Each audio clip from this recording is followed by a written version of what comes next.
Schopenhauer said, I believe that when death closes our eyes, we shall awaken to a light of which our sunlight is but a shadow. So welcome to the Institute for Advanced Astonishment. My guest today is an old friend and a great friend, Simon Critchley, the philosopher, who is such a part of my journey. And Simon, this podcast, like Institute for Advanced Astonishment, is a word or a phrase that it's the same as the mystical experience. But for me, mysticism in my atheist days was Ouija boards and, ladies in a dark room, trying to contact. It was like more occult than what we know mysticism to be. Yeah. So today it'll be great to take the mist out of mysticism and really show people what it's really about. So Simon just wrote a book. Nicely put, James. Nicely put. Simon just wrote a book called it has different titles, on mysticism or just mysticism. And I think here it has some kind of ecstasy subtitle that isn't somewhere else. Yeah, in the UK, it's on mysticism, the experience of ecstasy. In the US, it's just called mysticism. And that was the choice of my editors, as were the different cover designs were their choice as well. In Guatemala, definitely the ecstasy where I am this is like a big medicine area in San Marcos. Right. So it's sold with the clothing. Like you could buy this shirt and the microdose of magic mushrooms in a little bottle or something right in the store. It's amazing. Wow. Okay. That's great. And so the podcast is less, for you and I, it's fun to catch up on our story, but it's less story and more, I imagine, like a baby burning in a building, like someone who's trying to get this and suffering so deeply, and they're trying to understand either non-duality or the religious experience or the mystical experience, and they can't get it. And they've been reading and practicing and try to find tools that work for people. And I think just the mystics alone in your book is a great tool to show these mystics over the years and what Meister Eckhart presents, and everybody. I can give you some examples. Yeah, sure. Yeah. So it's been something from I was such a radical atheist, and when I met you, and then you wrote this book, I think Infinitely Demanding. And you talked about this mystic, this lady that you were in love with from I think the 13th century, maybe, was it 12th century, 13th? Margurite Porete. Yes. Yeah, 13th century. She was burnt at the stake in 1310. Right, and when she went to the stake after writing that beautiful book, Mirror of Souls, I think I think you wrote about this. The executioners were a little frightened because she went to the stake with such a smile and such peace, as if all is well, no matter what you do to this body. Yeah, she wouldn't retract her book. The book was known as a book on refined love, and the refined element of love is important, but it came to be known as the mirror of simple and annihilated souls and those who remain in the longing and desire of love. It's not even a grammatical title, and it was lost until 1945. An Italian researcher called Romano Guarnieri just stumbled across this manuscript, and then was able to identify it as there were records of Margarite Porete, but the book had been lost for over 600 years. Think of over time, 1945. Not only is the death of Hitler and the end of World War II, but the finding of this with Margarite Porete or Porete, and also the Gnostic Gospels in Nag Hammadi. Like, it's a beautiful year, 19. It's around that time, isn't it? Yeah. Yeah, Yeah. in Egypt. But yes, the book is found, and then it takes some while to establish that it is indeed the book that was alleged to have been written by her, and then it's had, it's had to put it best, a kind of a minor effect. It's a very strange text, but it finds its readers, and for those readers that it finds, it has a real importance, and it's really about the process of the annihilation of the soul, and the annihilation of the soul, and the way in which the soul can eventually become divine. That's really the path that she it is a path. It's an itinerary of 7 steps, and that's what she sketches in many different ways in the book. The book isn't a linear kind of organized narrative. It's more like a dialogue, right? Between love and the soul. Yeah, and it's a dialogue between different characters, in the manner of a courtly romance, if you like, a medieval romance, and a little bit of the style of something like Boethius's Consolation of Philosophy, the idea that you're having a conversation with somebody. So there's different characters, Right.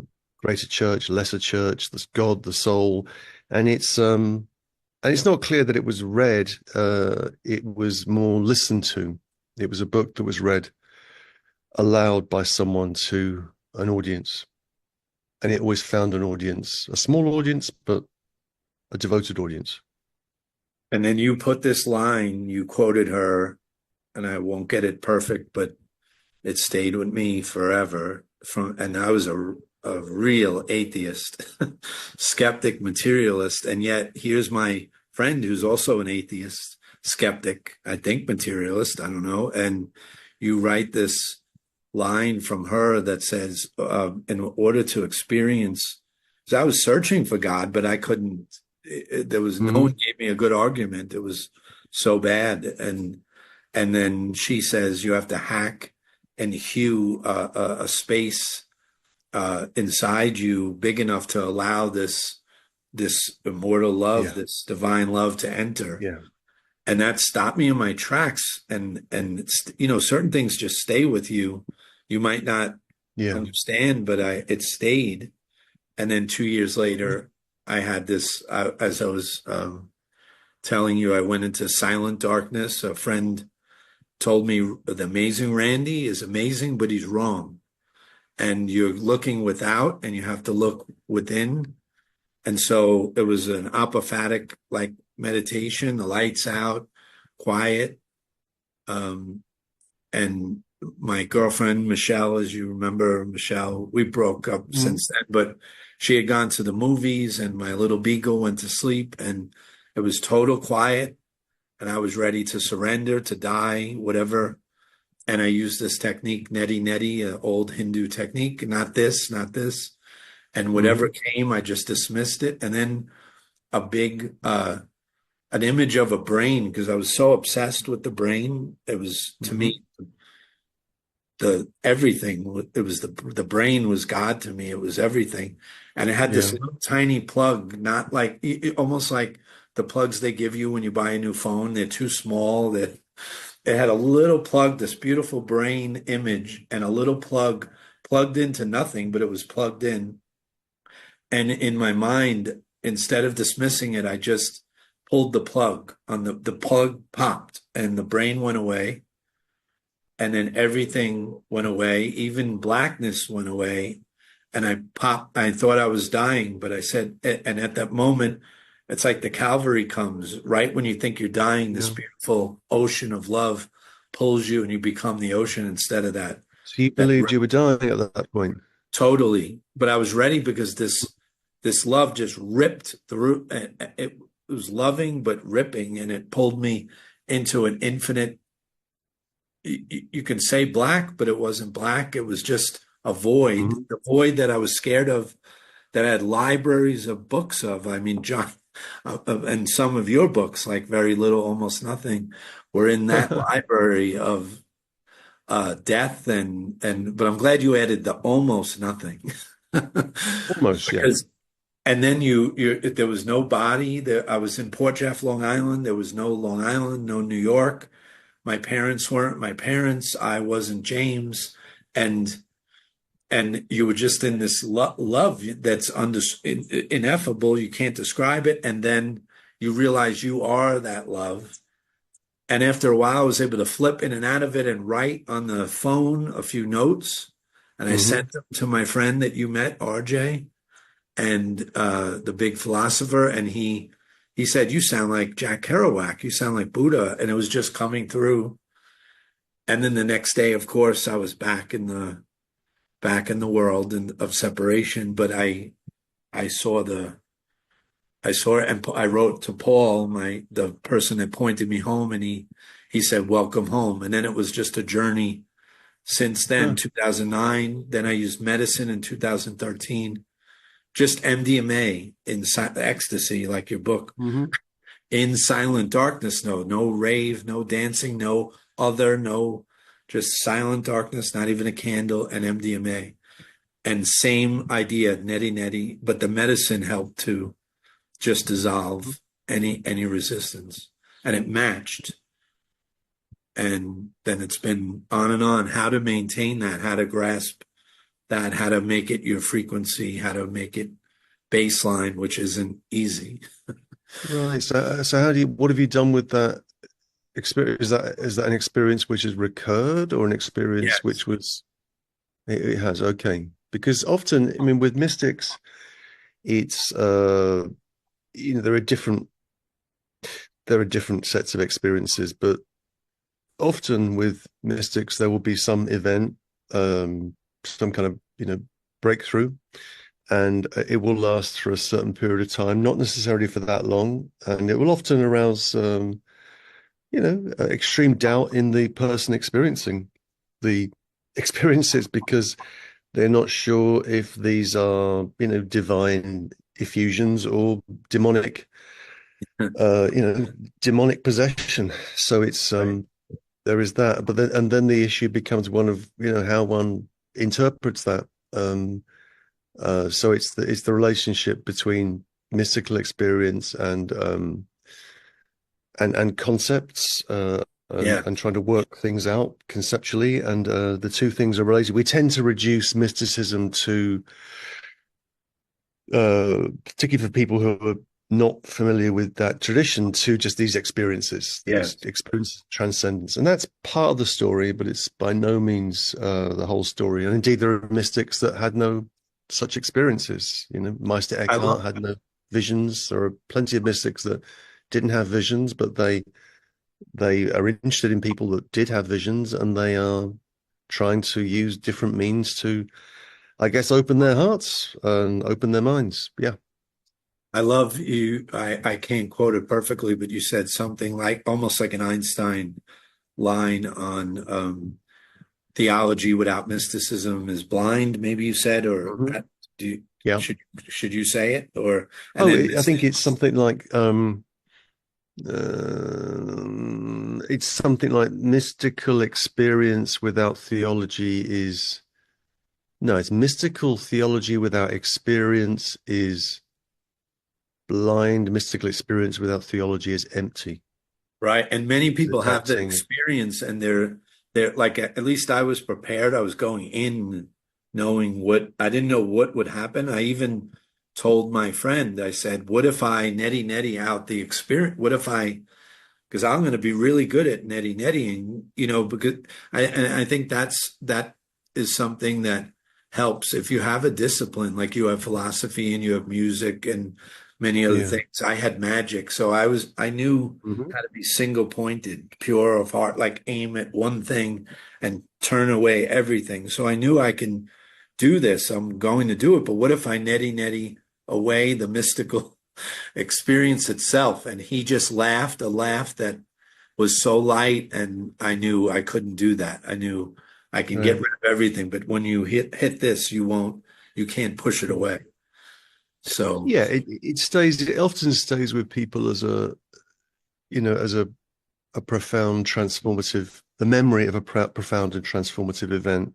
yeah, Just came into my mind that Thomas Merton, he's my his Seven favorite. Story Mountain talks about that happening in New York when he was a student. And I don't think he's also someone that didn't really have these peak experiences often or all the time, but it changed the way he was, and he tried to live in accordance with it.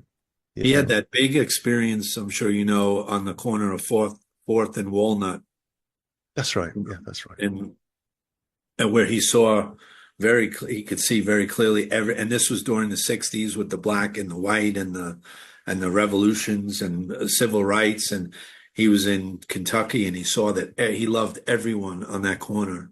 It was just Hmm. like you said, it's like a flash, and then the flash can go away. Yeah. Sadhguru said it beautifully. He said it's like you're bouncing on a trampoline with a friend, and the friend says, go really high, like really hit it. So you Hmm. bounce really high, and when you go so high, you see over into the neighbor's yard, or you see something Yeah. that you would have never seen, and it's paradise. It's so beautiful, and it's realer than real, and it's realer than here. And you come back down, and then it's a matter of how long is it going to take for you to go knock on the door next door? You're going to just forget about it and say that was maybe a Hmm. hallucination or a dream, or are you possessed by it, and you go back and maintain that and try to hone it. And you write Yeah. about lectio divina and ways in which we can hone it and Yeah. practice. The prayerful study of scripture in that sense. Or yeah, absolutely. So how did it, I mean, what were you with I mean, why were you clinging so strongly to atheism Huh. when you were all Well, those years when I, I knew I you yeah, better? I sought you out because of that. Like I sought out all these giants. Randy calls them, like Randy's giants were Carl Sagan and Isaac Asimov, and Randy was like my giant, and then Hmm. you became, so it was you and Randy and Richard Dawkins and Stephen Jay Gould and Yeah, Raymond Smullyan, the philosopher, who was a mystic. I didn't know. I was so blind I couldn't even see Raymond's mystical side. And I would right. go visit you guys and try to figure out because it just seemed like we were on a boat that was sinking, like the Titanic, and all these like Yes. the way you say. I remember you saying this once at a talk with the Eastern Orthodox, like master teacher Oh, there. really? Okay. The Archbishop, the Yes, patriarch, the yes, yes. the head of the Greek Orthodox I was Church there. in the United States. Yeah. I was there front row, and you Right. said, and I couldn't relate with you with what you said. You said, it's like I'm pressing my nose against the glass, and when I look at Hmm. these amazing things that all you mystics and religious people are saying, you at least saw it as amazing. You saw this beautiful vision behind the glass. For me, the Yeah. glass was black. Yeah. Like in the Bible, through a glass door, it was all muddy, and I needed to clean Hmm. the. So Margurite Porete cleaned a little tiny speck of mud for me through you, a little, because I was an atheist, but I wasn't resigned. I was always looking for a loophole, and that opened it that little bit, and that was '07 and '09. I had that experience, and then Right. it took 4 years for me to finally take medicine, because to me it was drugs. It was Yes. illegal and bad and not good. It was all cocaine. It was like cocaine and heroin. I put it all together, and now Hmm. I see that there are these medicines that actually dissolve that false self for a little bit and let the monkey mind. It's like giving the monkey a little sedative, and the sun is out behind it, and you don't see it because the Yeah. monkey is there. So it Yeah. drops that veil, and it brings the background into the foreground, and the foreground into the background. Hmm. Yeah. Yeah. It's a powerful way of also disinhibiting, that we're very much, all of us, tied to our our inhibitions. Our sense of self is often linked together by doubt and skepticism, Yes. and driven by reason, and that's what we're often Yes. taught to do. That's what education is reduced to, and that can end up as an empty cynicism, which leaves you thirsty for something else. But Right. certainly in academic philosophy, which was well, it still is my day job. It's what I do for a living. It's very hard to even address these issues. There isn't Yeah. much toleration for them. So, but because part of me also doesn't give a shit. I'm Yes. stubbornly go along my way, so that the it's about trying to open things up from wherever you happen to be sitting, and letting some of that doubt and the feelings of superiority that come with that. I think what I find most um, unpleasant in the kind of evangelical atheism of the people like Hawking and Hitchens and such like is the sense of superiority, the sense that they know the assurance that they have that they're right because they cannot be proved wrong, and that's a kind of that's locking yourself into a prison, which is also a Yes. prison Yes.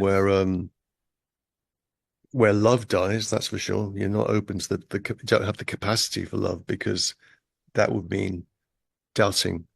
That's That would beautifully be that'd be subject to doubt too.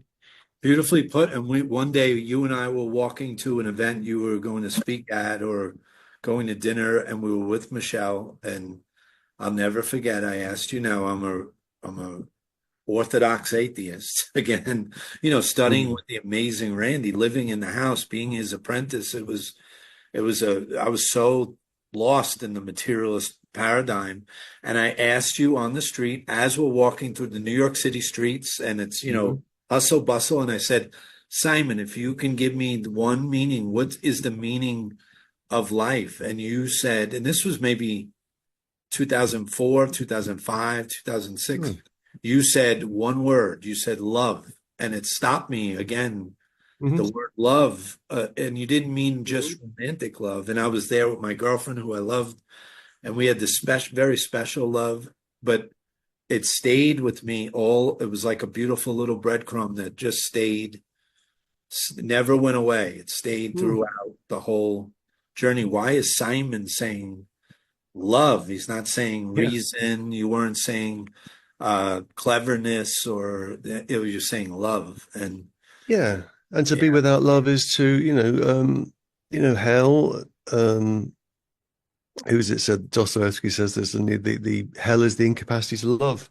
yes, So insofar as you're incapable of love, you burn in hell, and that's what it yes, means to burn in hell. There is no place called hell, but there is. We burn in feeling. hell all the Yeah. time when we're reasoning and we're locking ourselves up. So love is a kind of opening of that, and romantic love can be part of it, but it's not really the essence of it. It's romantic love could be a way of opening things up, but it also might not be. It could just be directly a love of God and love of others, and so it's a question then of trying to shape and hone and discipline that love in a way that is direct, again, jumping up and down your trampoline. That Yes, requires exercise. Um, you're I not just like going to get that. it by lying there on the grass or whatever. You've got to jump up and down. Right, and you can easily take magic mushrooms, or sit on a mountaintop, or fast or do any of these things and reach this peak experience, this mystical experience, or this advanced astonishment state where everything drops away and you realize there's only this one consciousness, it's just like one, you clearly see it's like awakening from a dream. It's not like people back away from that later on, but I'm saying it's really exactly like waking from a dream. It's the dream, and we do it every single day as a perfect reminder, every single night. I mean, or every week we're dreaming and we're creating a whole world. We're getting lost in it. Everything. When you check a chair in a dream, when you sit down, you don't feel it for its emptiness. You just sit in the chair, or you jump on the bed, or you don't check the ground as you're walking, like a groundless ground. You just step on it, and it seems so real until you wake up from it, and it's exactly that. Even when you actually wake up, I'm always interested in those moments when I'm trying to teach some of the philosophy that I teach, in trying to get people to think about what happens when they first wake up, and before their consciousness and doubts and self-hatred has kicked in, when they're just they're aware of being in a space and of things being organized, shaped in a certain way, hanging together in a certain way. And there is a kind of everyday ecstasy to that, which we can very rapidly cut ourselves off from. But we need to remember that's kind of where we begin, and maybe where we end too. Yeah. And also we become mystics every time we go to sleep. That's also true. Yeah. I love that line in your book. And the Dalai Lama, I think, said, everyone's a good meditator when they go to sleep. Like, going to sleep is the deepest meditation in a way. You go into oblivion, and that's why in that, I'm sure you've seen the Om symbol, with the pure, and it's deep sleep, and deep sleep, I think, is like oblivion is closer to the veil and the pure consciousness. I think it's waking life, dreaming life, but then deep sleep is right there, right near that dot of that immortal diamond, but then you have that big veil right there. So it's really close. Waking life's way at the bottom. It's like waking, dreaming. But what you just said reminded me of, I'm reading it. I tried my whole life, but now I'm really getting it. I had to slow down, and slowing down, now I can read Proust. And Proust, as you know, I'm sure, in those opening lines of that incredible book, he's talking about that when you're waking up in the morning and you're not there yet, you're noticing the light. Something's noticing the light and the shades and you notice, and then it's like a hook or something comes down and pulls you up online, and now the self is there, and then there's the false self and the true self. And if you misidentify with the false self, as I did my whole life, you miss the true self. So what do you make of you back then? I mean, like a neurotic atheist, like a Woody Allen that was just me. I was looking and looking, but I was also drinking, be merry, tomorrow we die. And I pitied the Christians, and I pitied the religious. I wasn't you with the nose, like you saw through that glass, you saw this astonishment. And for me, I couldn't see that yet. I just thought that they were like on the Titanic, thinking help is going to come, and it's not going to come. And I was immersed in Ingmar Bergman and Woody Allen and all the darkness and all the atheists and a giant library on dying and denial of death. Remember, we exchanged those great books. Yes, exactly. Yeah. And then you wrote that great book, Book of Dead Philosophers. Yes. And that's why I sought you out, because you were all about that, and you were like a brother, and Samuel Beckett, and again, very little, almost nothing, just was so good. But and you go into this in your book, the new book, art can be a way, like art sustained me, Beckett sustained me, you sustained me. it gave me some kind of scaffolding to hold on, but I wasn't, and you told me this once really quietly at dinner. I was telling you about John Gray's new book, some new book by John Gray, and I was like relating a little, and you said, but James, you're not an active nihilist. You're a passive, you're a nice guy. You're not an active. And that another little breath, it just stayed in my pocket. And I said, yeah, I don't want to hurt anyone, or I don't think it's all destruction. I was always looking for, as my friend RJ would say, once RJ took DMT, very powerful. And he was in a room, everything vanished, and there was a room with all sorts of astonishing things, like what you're looking at behind, with your nose against the glass. And it was so distracting, though. All of that astonishment could distract you. And he knew better to look for a little spot in which to slip into the infinite. And it was a little slot. He kept looking. Everything was distracting and beautiful and mind-blowing, but there was a little light coming through, like a little slot where you'd slip the mail. Yeah. And he went that way in his consciousness and popped through into the Godhead, or wherever you want to call it. Yeah, or whatever you want to call it. Yeah, it's about slowing down and easing up, and Yes. and also about a kind of relaxation is the wrong word, but releasement in Meister Eckhart, this sense of being released from the from yourself, from the ego, from the will, is a kind of relaxation. And also, whatever is going by the name of God can also be relaxed.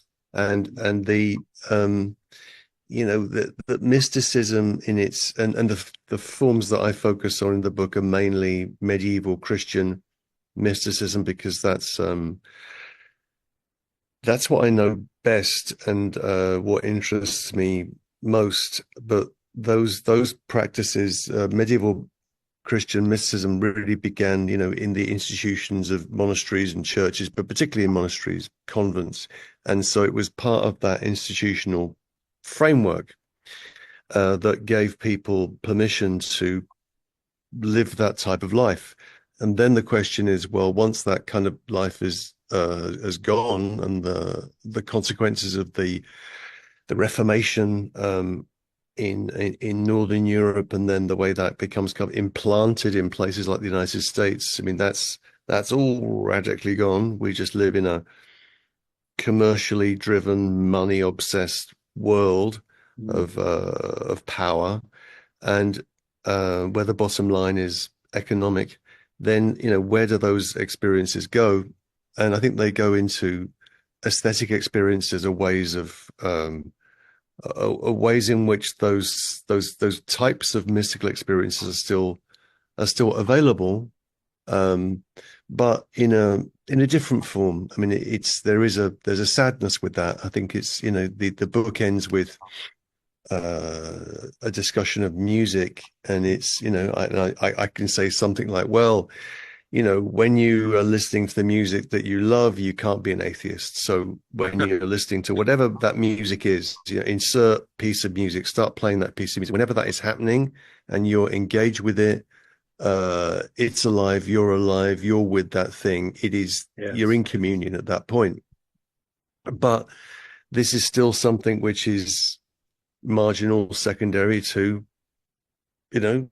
commercial, money-driven life. So there is a sadness with that. So mysticism is something which becomes generalized in the modern world, but also marginalized. And it's, as Schopenhauer would say, it's a temporary little flash. But like the guy who pointed me, the magician who pointed me inward, Paul, said, I want to put a crowbar in that moment and hold it open, like hold that aperture open.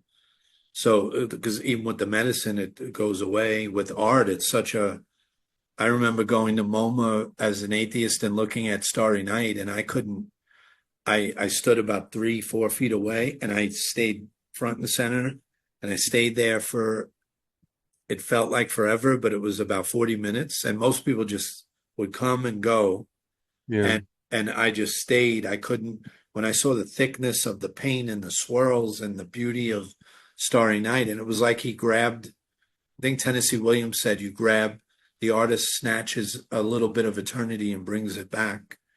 And Hmm. so you get that flash, but it's temporary, and you want something Yeah. that you can maintain. Yeah, see, I've never really been, I mean, this is a confession, but I've never really been able to do it with visual art. I mean, I can appreciate it and blah blah blah, but for me, there's always too much distance involved, and Yes. I much uh, and also feel, why do I have to be standing up looking at this painting while all these other people are around taking Right. selfies in front of it, and it's so massively irritating. Whereas I can put some music on, Yes. and I can be there with what I want to be there with, and that's for me. Yeah, I guess if I were visually more literate, that would not be the case, but sadly, I'm not. And Schopenhauer would say music is it hit me a little because I was a sleight of hand magician at the time Hmm. when I read, but he said music is the closest to this pure consciousness, Yeah, what do you the call it? The will. better consciousness. Yeah, the will. Hmm. The And then will. even he said, deny the will, you have to turn within. It's just like in Plato's cave, you have to make a turn to the Hmm. fire to see the apparatus. And that's just like turning inside. And then you realize that it's just a shadow, and you want to see the real, And which you is, should think about that moment in Plato, which people often get wrong, but a friend of mine who's a Plato specialist pointed this out to me. The verb there, we always imagine the first person that becomes free in the cave right. is freed, they're emancipated. But no, it's the verb in Greek is just something like loosened. The chains are loosened and they're able to stand up and walk and eventually walk out of the That's cave. good. So it's something we have the capacity for if we are prepared to let go in a way. Yes. And certainly for me, it's um, I mean, I was educated in a ferociously secular world in philosophy in Britain, and then encountered a similarly ferociously secular world in New York when I came here in 2004, and even to admit in an interest in, say, things like mystical Yeah. experience was just, you were just laughed at. So you didn't talk about it. And it took many, many years to loosen that up. And then when you do loosen it up, you find, oh, there are other people that are interested in this too. And Yes. maybe this is a line of thought that needs to be, just follow where it leads and see where it goes. And in a Mm. way, that's so beautiful because to have the truth be the thing that we, as you put in the book, like philosophers would ridicule, and like I think you Yeah. used the word. I like the way, I don't know if you said rational, but you definitely said sober philosophers, like they would ridicule this, and I thought it was Ouija Yes. board nonsense. I didn't know at all. And if you remember in '04, as soon as you got there, I showed up. I was I there remember that. Yeah. immediately because you had that beautiful line to fit what you just said in very little, almost nothing, where you said if you were writing to the reader, which was right to me, and you said if you have a moment, any moment of that isn't atheism, like like just put the book down, you said, and just walk away quietly, something like that. Do you remember that line? You said if Mm. this is atheist, and if you have any moment of like belief or any kind of just put it down, and then you said and walk quietly. Shh, it's okay, and walk away. And I Yeah. love No, that. a funny thing, I mean, a strange thing that I've noticed in I mean, there's been, some reviews have come out, and I mean, I think it's pretty clear from the book that my position has changed in this book, Yes. and you can see, elements of that change in earlier stuff that I've done, but I'm I'm in a very different place than I was 20, 30 years ago. And it's also because I'm at a different stage. I don't have to worry so much about what are people going to think of this? I'll just going to do it anyway. But in the reviews, I keep noticing that it gets picked up as a secular or atheist take on mysticism, Right. and I make it fairly clear that this is a journey from atheism to something else. I'm not a dogmatic theist or anything, but I think we have to open our minds and hearts a little bit to what's going on in religious practice, and so I'm still waiting for the kind of right reviewers to turn up and say, actually identify what's really been going on. But we live in hope, kind of. Yes. Yeah. So maybe for the theme of this podcast, we're always thinking of people who are trying to understand what this beautiful frequency or state of being is. Maybe we could start with Eckhart or someone and go through a bunch of mystics or Okay. tools or anything you can offer. We can go point Where people. should we begin? Well, the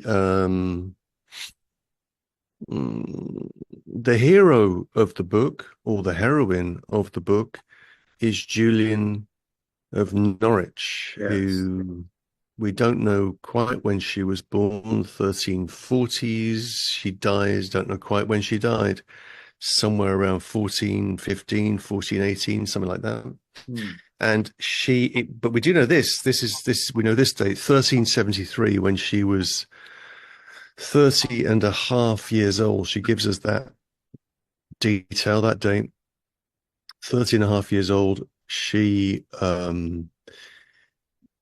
says that she wished for wounds. She wished for a sickness that would be like the sickness and the suffering that her Lord Jesus Christ felt during his passion. And she wants to feel that the way that he felt that in order to get closer to him and to die with him. She wants to die with Christ, die with Jesus. And she gets her wish. She is dying. And she describes her body getting cold, her legs becoming colder, her arms becoming colder and immobile, and a parson is brought in to give her last rites because they presume she's going to die. And there was a lot of death in that part of the world at that point with the bubonic plague, the Black Death that was wiping out huge swathes of the population. And the priest is administering last rites. There's also a boy, someone she describes as a boy, who's standing there with a crucifix. And as the priest is speaking and as she's dying, she begins to see blood drip from the crucifix. And this dripping of blood, which is central to the visions that she has, it initiates a series of what she called showings or revelations. And this continues for about 12 or 13 hours in one really long burst. And then there's a pause where she's racked with doubt about the whole thing. And then she gets another burst. And then that's it. She just has these two bursts of around 13 hours of showings, and she gets better. And she then spends the rest of her life, which she lived to an advanced age, the rest of her life trying to figure out the meaning of these showings. And the meaning of these showings is love. And but along the way, she uses these experiences to open up the whole, the entirety of the religious world that she was born into and inhabited, Christianity, and she reinterprets the parable of the fool. She reconceives the whole nature of sin. She engages in this incredibly imaginative theology of love. And so the two things that come out of that are that there are these experiences that she had, not as a, at the time, not as a youngish woman, an almost middle-aged woman. To be 30 in 1373 was to, she probably was married, probably had a life, had children, and then she doesn't mention that, but probably, and she then gives all that up. She moves into an anchor hold next to a church, so she becomes an anchoress. And anchoresses were, or anchorites were, people who they lived an enclosed life. They were considered dead. They received last rites as well when they entered the anchor hold, and then they basically lived a solitary life. They had a little window where they could see the altar in the church, and they could participate at a distance in the services of the church. And then people would come and see them and ask for advice. I mean, they were kind of counselors, therapists of the age. And we know that because some people did come to see her for advice, and she probably through a window would try to respond to their questions. And she is a extraordinary figure, and for me, a distillation of what I'm trying to do in the book, in the sense that there are these experiences, but these experiences are made sense of philosophically, conceptually, in the long text. There are two versions of Julian's text: a short text, which is mainly the experiences, and then a longer text which becomes much more of a work of theology. It's informal. She wasn't educated in she wasn't formally educated. She couldn't read Latin, which was the language of the church and the language of education. So she becomes kind of, by chance, the first woman to write a book in English, which alone should put her at the center of any curriculum that's teaching the history of English literature and language. And so, so she's a wonderful paradigm. And we often think of mystics as extreme, as noisy, as dramatic, and some of them are, but she is quiet and humble and modest, but mostly she is persistent and stubborn, and she clings to the task of making sense of what happened to her and trying to convey that, to communicate that to other people. And it's a powerful thing. Yeah. What I get from that is it's an experience of non-conceptual. It's a non-conceptual space, or you can't word it. It's beyond words and beyond reason and beyond skepticism and beyond. And then you see right from there, it's like waking from a dream, all is well, or even lucidly waking within a dream. Like you wake in a dream and you see that everything that's happening is all made of you. You're the dream. There's one dreamer, and that would be what we'd call God or immortal consciousness or divine love, and that's dreaming this separate world. And she sees that, and then boom, she's back in the body and has to try to make some kind of sense of it, or else it won't. You want to share it with everyone. And that's the hardest part. Yeah, absolutely. Yeah. So to make sense in words of what's beyond words, which means that he has to use words against themselves. And this is something you find repeatedly in the in the what's called the apophatic tradition, the tradition of negative theology. The language has to be used against itself, cut away at itself, as it were, in order to open things up to an experience of love. So it's negation as a kind of a strategy for opening us up to a love that is beyond words, and Yes. that's really the core of it. And then, I mean, and the way people can get closer to that, I mean, the things that you've been talking about, James, but also just reading. I think that's for me, that's the quintessential mystical act, reading, and the attention that reading really requires. It's Reading the right incredibly things, difficult. though, right? Reading the not reading Yeah, trash. not reading trash. Yeah, reading, sustained, slow reading of something that's worth reading, like Julian Yeah, of Norwich's showings, and to really spend time with that, and to hold yourself kind of outside yourself in reading those texts. And that's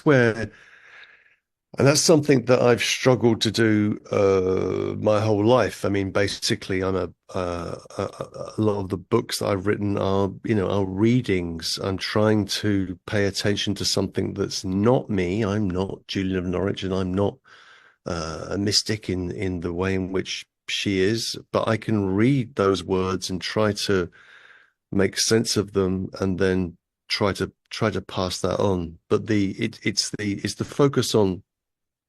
It's the kind of attention that's essential to reading. And that's not the absorbing information. That's not just the collecting of content of opinions. It's about allowing yourself to be taken somewhere else by the text that you're looking at. Seeing.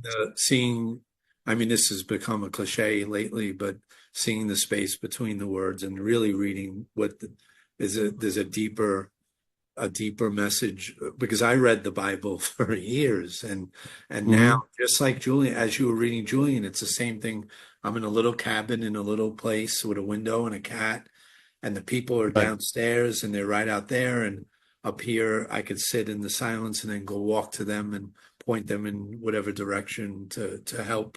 And you could see through the it's like a parasitic ego right on it right here, and I see around that too, like the will, you see around it, and you see what they need, and you try to, like you said, maybe a good book, maybe nature, maybe music, maybe some silence, maybe some medicine, anything to, like you said, relax and go from this to like an opening, and you see these mystics, like in your book, you could see there speak. I mean, you just did mainly the Christian mystics, but even there, over time and space and different countries and even Emily Dickinson in America and Walt Whitman, the Transcendentalists, and then the Sufis are saying it, Hafiz and Rumi are saying it, and the Kabbalah is saying it, and it's and you shouldn't go by authority, but you see these things just like scientific discoveries.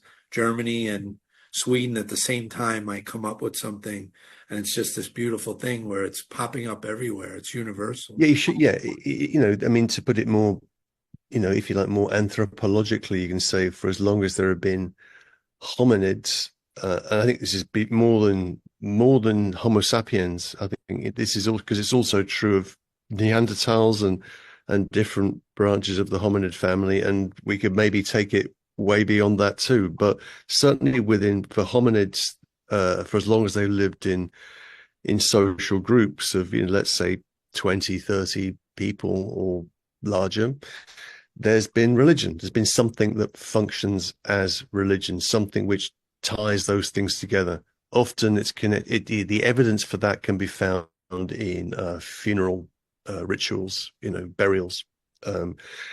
But if there's burials, there's some sense in which the people that have died have to be are revered, are important, and they have to be buried with dignity. And this is somehow connected to the continuity of that social group. So religious practice is really, really deep, and where there's religious practice, there's some mystical tendency within that religious practice. So you can find that everywhere. So for wherever there are human beings assembled in groups, there's going to be something like mysticism,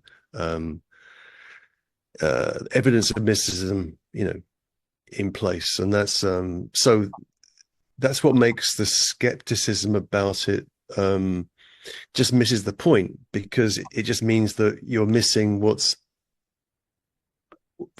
essential about the human adventure, is that this is just what we do.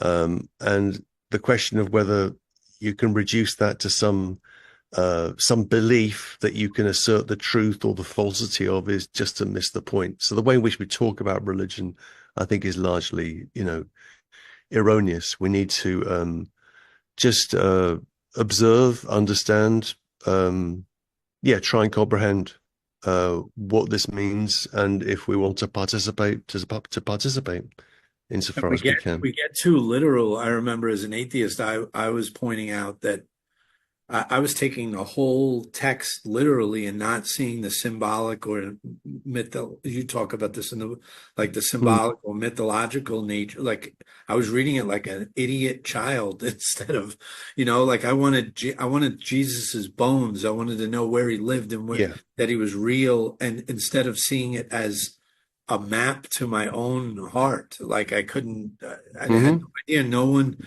got to me that way until you came around and Joseph Campbell pointed to Carl Jung, and I started to see, oh my God, I'm saying it. And then when you have the experience, though, it's a whole different ball game. The game's absolutely, yeah. Can you talk for a second about God as the far? Oh, sorry. Sorry, you go ahead. You go ahead. God is the far near.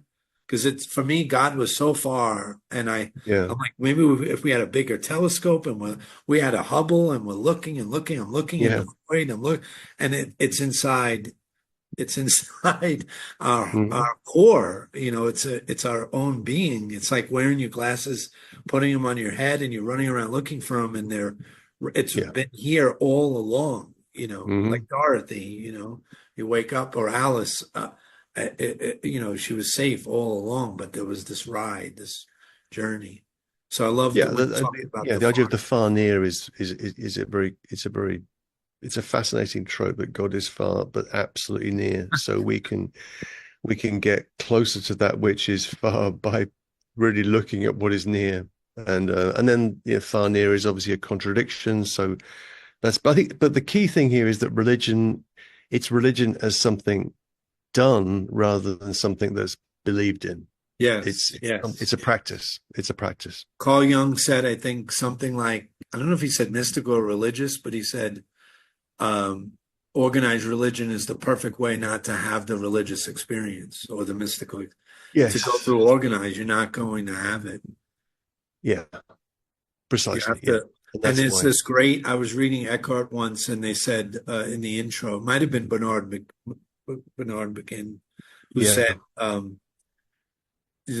every church has a door, and you can walk into that door, and you can go light a candle, and you can sit in mass, or you can sit in that temple, but there's a deeper door, a hidden door, and you have to go search for that door and find that door, like Julian actually asked for it to die before she died. And you look for that hidden door, and if you search for it, you will find it, and the mystics answer that door. That's the mystical experience. Eckhart opens it, or Julian, or, Yeah. But you have to relax and open your heart. Yeah. Yeah. And medicine's a good way, or nature, or music. Yeah, sure. So you're saying writing, go for the mystics, read the mystics. Yes. Oh, yeah, absolutely. Bernard McGinn's a good place to start. The Essential Writings of Christian Mysticism is an excellent place to start, but it could be anywhere else. It could be the Jewish mystics. It could be the Sufis. It could be Thomas Merton. It could be, Emily Dickinson, or, whatever, in a sense, there are many ways to that door. Yes. Yeah, Merton said the gateway to heaven is everywhere. So it's right. Or Kabir, the Sufi, said it's like your next breath. It's right in the breath. If you can it's right where you are. Don't take another step. Taking that inward stepless step, which sounds like word salad until you experienced it, but it's an inward. It is like word salad until you've experienced it. Yeah, and that's important. There's this great I've just got here. I just happen to have it in front of me. This is T.S. Eliot, where he says, What what might have been is an abstraction remaining a perpetual possibility only in a world of speculation. What might have been and what has been point to one end, which is always present. Footfalls echo in the memory, down the passage which we did not take, towards the door we never opened, into the rose garden. Yes. My words echo thus in your mind. So what Eliot is trying to describe in that poem, Four Quartets, is the way to the rose garden, which means taking a passage that we didn't take and going towards a door that we never opened. So it is yes. word salad, it is mumbo jumbo, but there's a reason why language is being used in that form in order to open these things up. Like Rumi said, I've been knocking and knocking, and then the door opened and I realized I'm knocking from the inside. You're already home. Meister Eckhart said it so beautifully. God's always at home. It's we who have taken the walk. We've gone abroad, Yes. And we have to come back, and that's the prodigal son. So just like Julian, that I love to correct all the Christianity the moron atheist me got wrong. And a gentle moron. He was a gentle moron. Well, very happy moron. But I got to go and get some. I got to go and get something to eat because it's been a long morning. Thank you for all this to chew on. This is like I'll chew on it when I'm eating my lunch. That's right. Thank you, Simon. James, it's a real pleasure to see you again. You too. Thank you for everything. And, maybe you'll come visit. Come to Guatemala anytime. I've never been. I'll have to come. Yeah, it's so beautiful. San Marcos, though, you don't want to go to the wrong spot. Okay. See you, Simon. Thank you for Mysticism, and we'll see you soon. Thank you very much, James. Thanks a lot.